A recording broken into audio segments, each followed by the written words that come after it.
Hello everybody and welcome back. Today I wanted to create a look surrounding the new Rare Beauty Soft Pinch Tinted Lip Oils. I have them all here and I felt very inspired by all of the imagery from this campaign. I just loved the soft but glowy looks. It just exudes spring to me. Here, if you open it up, oh, sorry. There's Selena. Stunning look. So I wanted to create a look kind of inspired by these photos. And of course, I'm going to be using some of these lip oils. So before we get started, I'd love for you to subscribe if you haven't already, and let's get into it. For my base, I wanted to use my iconic London duo. I feel like I've been neglecting these two products. Ooh, that's actually a fun video idea, like a full face of products I've been neglecting. Let me know if you'd like to see that. So I'm first starting with the Underglow Blurring Primer.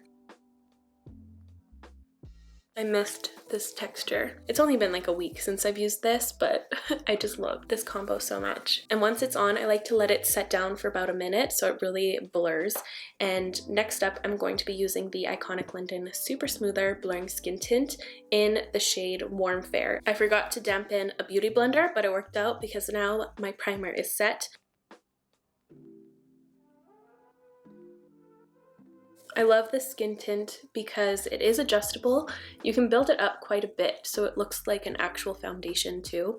I'm going to go for a look in between a skin tint and a foundation. So maybe like a light coverage foundation. But I wanted that kind of petal soft skin finish. I feel like that finish will really evoke the spring vibes. Now for my concealer, I'm going to be using my Milk Makeup Future Fluid in the shade 6C. I feel like this is another one I've been neglecting. And I'm just going to blend that out with a beauty blender. I'm feeling so excited for spring. It's starting to smell like wet dirt outside and snow mold. So exciting. Once I get that sniff, I'm like, ah, spring is here. But now that I've said that, it's probably going to start snowing. Classic Alberta things. Now to set my under eyes, of course, I'm going to be using my Huda Beauty Cherry Blossom Powder. But if you want to get a similar effect, you can use a pink concealer. This one is the current one I've been trying out. It's the Maybelline Under Eye Eraser in the shade 160. It does a very similar thing if you set it with a translucent powder. I will forever be amazed by cat hair physics. How is it physically possible for them to be stuck in everything and anything, even the things I have not even opened? How does that work? I don't know. Now for my cheek products, I thought it was only fitting to use all Rare Beauty products. So I'm first going to start off with the new shade in the bronzer stick, the shade Bright Side, which is kind of a more neutral shade. And I'm using my Moda blending fan to blend this out. This is my second time using this shade, and I'm excited to see what it looks like on top of a foundation, or a skin tint rather, that I actually enjoy. Because the last time I used this, I used it on top of the Say foundation, which is just not a match for me, I don't think. I think it's too oily or something, but this is applying way better. It's looking a lot softer. I think I'm going to use the highlighter as a topper, so I'm going straight into blush. And my two favorite shades from Rare Beauty are Encourage and Believe. I'm feeling a more Encourage vibe. It's a little bit softer, which I think will blend with whatever shade I pick out of the lip oils better. So I'm going to go in with a little bit in the palm of my hand. I'm going to take this e.l.f. Cosmetics blush brush. It's dual-ended, which I actually like for blush because I take the smaller side to apply it to my nose, but I like to really mix it into my palm just so all the brush hairs are coated, and then I tap off a little excess, and then I have the perfect amount. And I feel like it just diffuses a lot better this way. Every time I apply the Rare Beauty blushes directly on my face, I think it's just a little too much. This way, I feel like I have full control over the product. Then I take the other side and I just brush it on my nose.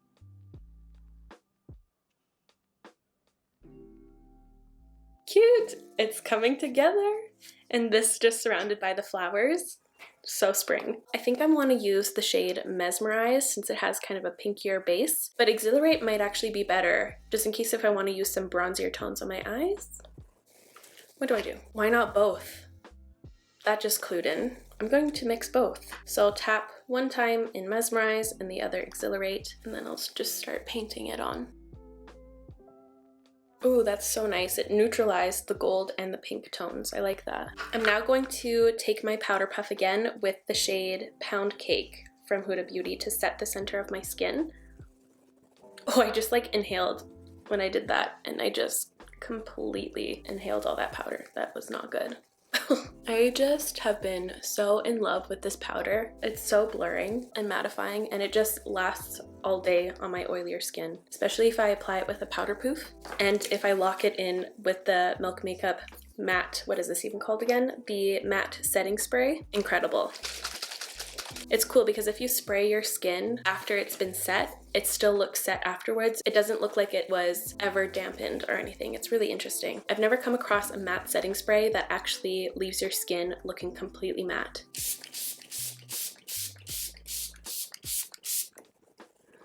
I always do 2 layers because it feels good, and I just feel like I get every single nook and cranny of my face that way. You know what time it is. I'll be back in a few seconds, so please enjoy the brow intermission.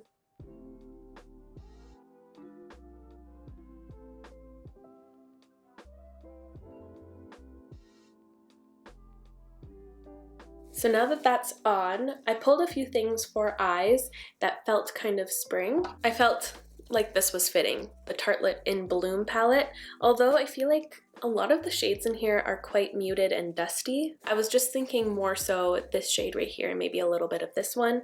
It kind of looks like some of the shades these girls are wearing. And I also pulled this Ilia liquid powder chromatic eye tint in the shade Aura. I don't know, it kind of reminds me of a petal. I'm not trying to exactly recreate their eyes, I just want to mimic kind of the vibe, and they seem very soft and blended and glowy. So I think, ooh, is Sweetheart going to be too gray? I'm a little nervous about that. Maybe not once it's actually on my skin. So I'm going to take the shade Sweetheart from the bottom row right here. And I'm going to start with this in the crease, and we'll see how deep it goes. I kind of forget. Oh no, I think that's going to be the perfect shade. It's kind of brown, kind of pink. It has some nice warmth. I think that's perfect. What should I do here? Should I pack some on the outer corner and then put that Ilia shade on? I think so. I'm switching to this BK Beauty 206 brush, and I'm going to pat it on my outer corner. And maybe just the slightest amount of Rebel, the shade right next to it. Right here, just to deepen it up. I don't know why it's created such a harsh line right there. I can't seem to buff it out. I'm going to involve a little bit of my Huda Beauty setting powder. And then I'm going to add a little bit more of the actual shadow. Okay, it helped a little bit. It still feels a little harsh to me. I don't know why it did that. It really gripped down. Just so the other eye doesn't turn out like that, I'm putting more of that Huda Beauty powder right in my crease. So now I'm going to take that liquid powder shade in the shade Aura. I'm going to pat a little bit onto my lid. I feel like a brush will be good for this, and I'm going to pat. A brush is indeed not good for that. My finger is way better. And they have shimmer kind of brought all the way up into this little nook, which I find to be really pretty. So I dragged that up slowly as I went on. Sometimes these kind of looks feel a little challenging just because they can get out of hand quickly, but I think I've managed to keep it looking soft. So now I'm going to take a mixture of Sweetheart and Rebel, and I'm going to wrap that around my eye just to bring it down here as well. And this is an old ColourPop brush, it's an E25. I'm going to take a little bit of Mesmerize and pop that in the center. I feel like it's not popping enough. And I'll also throw that into my inner corner while I'm at it. Oh yeah, there it is. This is the best stuff to highlight your inner corners. It's so nice. For my mascara, I'm going to be using my Lancome Lash Idole. This is the perfect mascara for this look. It just separates my lashes so nicely. It keeps the curl in them. This is one of the best mascaras. I remember hating it in the beginning, but I think I got a weird tube because every other tube I've ever gotten has been pure magic. I like building up the mascara on the outer corner of the lower because I feel like it looks very doll-like. And I like what it does for my eye shape. I feel like it makes them look so big. I need to do more looks without eyeliners because this is so cute. I'm just so addicted to winged eyeliner, you guys. I don't know how to stop. This is cute. This is really cute and exactly what I wanted. So now it's the time we've all been waiting for to try out the Rare Beauty Soft Pinch Tinted Lip Oils. I had a little bit of time to play with them yesterday. I filmed a lip swatch reel TikTok short of them. It's uploaded everywhere just so that I could get a good feel for the product. So feel free to check that out if you want to see all of them against my skin tone. I did take a moment to swatch them all on my arm here so you could see them. So here are all of the shades. We've got Affection, Wander, Delight, Hope, Happy, Joy, Honesty, and Serenity. The shades that have sparked me the most as of right now are Happy and Hope, and I also really enjoy Affection. Oh, and Delight. Delight right here. I mean, the shade range is stunning. These four are the ones I see myself gravitating towards the most often. And what really sold me on these products yesterday is the fact that they stain. Look at that. And they stain all very differently. Oftentimes you'll see lip stains stain a very similar color, whereas these stain very similarly to their gloss tone. So that completely sold me on these products. I didn't know that they had the staining quality. So not only do they just feel like a really nice slippy lip oil, they stay a long time. So that was really, really exciting to me. So what shade should I use today? Hope or Happy might be the way to go, but Wander would be really cute too. Okay, swatch them again. So we have Happy, Hope, Wander, just so I could see closer to like my cheek color and my eyes. I've tried so many lip liners here, but Pinky Brown is just the best. So that's what I'm going in with. Huda Beauty, Pinky Brown.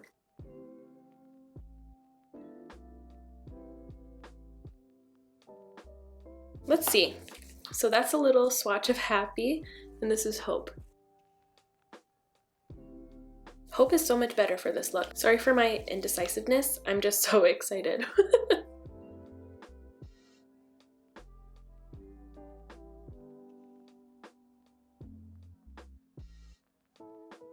Yeah, that's perfect. So these kind of remind me of a few things that I love. So it reminded me immediately of one of my all-time favorite products. It was the Lancome lip lacquers. Those were incredible. They were so glossy and so slippy, and they felt really rich on your lips, and they stained so well. I was so in love with those. And these also remind me a lot of the e.l.f. glossy lip stains as well as the Fenty Beauty lip stains, but it has a different glossy feel on top. It doesn't feel like a gloss, it truly feels like a lip oil, as you would expect. So it has that nice nourishing slip to it. Feels really nice and lightweight, and these do not settle into my fine lines like the dreaded Makeup by Mario Moisture Glow lip colors. Not the serums, the new lip colors. I don't know if you saw the short I uploaded on those, but they settle into every fine line of your lips and they bleed and feather all over. They're too liquidy, whereas these ones stay suspended on your lips and the formula is actually good. This one's blended well with the pigment. Oh, I saw a few of you wanting me to swatch them next to the glossy lip balms, and that's a good idea. I actually am curious myself. I know immediately that the textures are very different. They look different as well on my hand here. These feel like a true lip oil, whereas these feel like a true balm. And you'll for sure be able to tell between the textures here on my hand. So these are the balms, and these are the lip oils. So you can see there's a vast difference in the opacity. These are a lot more opaque, these are a lot more sheer, these stain, these don't, and they just shine a little bit differently as well. One of my first thoughts I had after filming that reel yesterday is that these are going to become my new go-to date lip products. I always love going in with something that stains a little bit, just in case it starts to fade and I don't want to like reapply in front of the guy or anything. I just know I'm going to be good. And there are so many beautiful kind of flirty shades. This shade range is far more up my alley compared to like the Fenty Beauty lip stains. I just know I'm going to be wearing these a ton. Oh, another common question that I got is if they're scented. I don't I don't smell a sniff on my lips, but they do taste like a little bit sweet, but not obscenely sweet. But if you have any more questions about these, leave them in the comments down below and I'll make sure to get to you. I need to go give new life to my bangs here. Okay, and that is it for me today, you guys. I really hope you enjoyed today's makeup look. I have to say, it's refreshing to see myself not in a winged liner. I like it. I need to do this more. But yeah, that's going to be it for me today, you guys. Thank you so much for watching. I really hope you enjoyed today's video and found it helpful. If you did, make sure to give this video a thumbs up. I'll make sure to link all of the things I used in today's video in the description down below, so feel free to check that out, and I'll see you in the next one. Bye, guys!